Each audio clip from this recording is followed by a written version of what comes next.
Now, here's Chief Meteorologist Tony Petrarca with your live Pinpoint Doppler 12 Futurecast. Well, of course, it's been a great autumn in terms of temperatures, which have been mild and really not much in the way of rainfall or storms. We could use a little rain. Let me show you the numbers and how dry the month of October has been so far. About a ½ inch of rain, and that's it. Now, normally up until this point, we should have seen almost 2 inches of rain.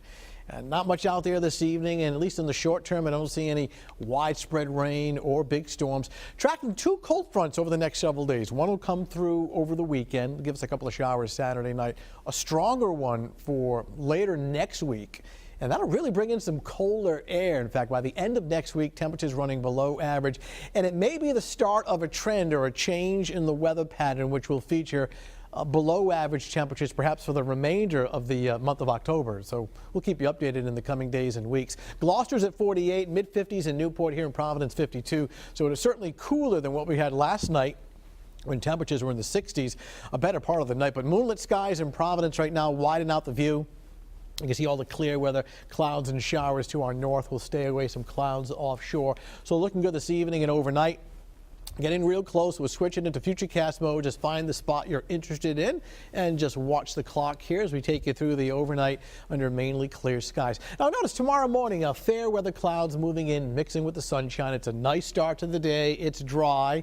I mean, the bark worse than the bite here. You see a lot of cloud cover depicted here in the afternoon, but these are fair weather clouds with breaks in them, so at least partly sunny skies tomorrow afternoon and rather comfortable right on through 3 o'clock. But notice thicker clouds tomorrow evening. Green starts to show up, and in this particular example, this is around 8, 9 o'clock tomorrow evening. This is just a light shower or a sprinkle. So in terms of the game at Fenway, if in fact they do play tomorrow night, maybe a brief interruption, but this is not enough to call this, call out the game due to a rain out. These are just sprinkles for Saturday evening and Saturday night and nothing more. And again, the daylight hours of tomorrow will be dry. Futurecast for this evening, clear moonlit skies.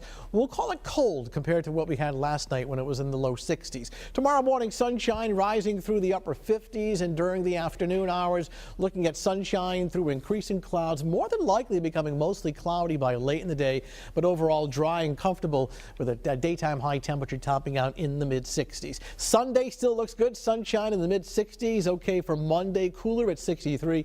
Makes week out a sprinkle Tuesday, but essentially dry.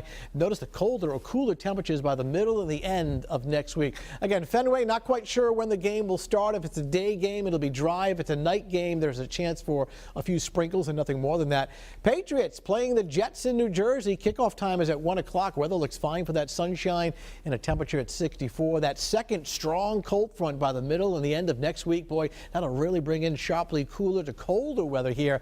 We're talking daytime highs next week, only in the 50s, and nighttime temperatures in the 30s. But the good news, Shannon, in all of this is the daylight hours of this weekend look dry with showers occurring on Saturday night. But I don't think it's enough to be a real spoiler for the Red Sox game if, in fact, they do play tomorrow night at 8 o'clock. We got to hope for another repeat with a win from both teams. Taking game 6. All right, sounds good. Thanks, Tony. Much more.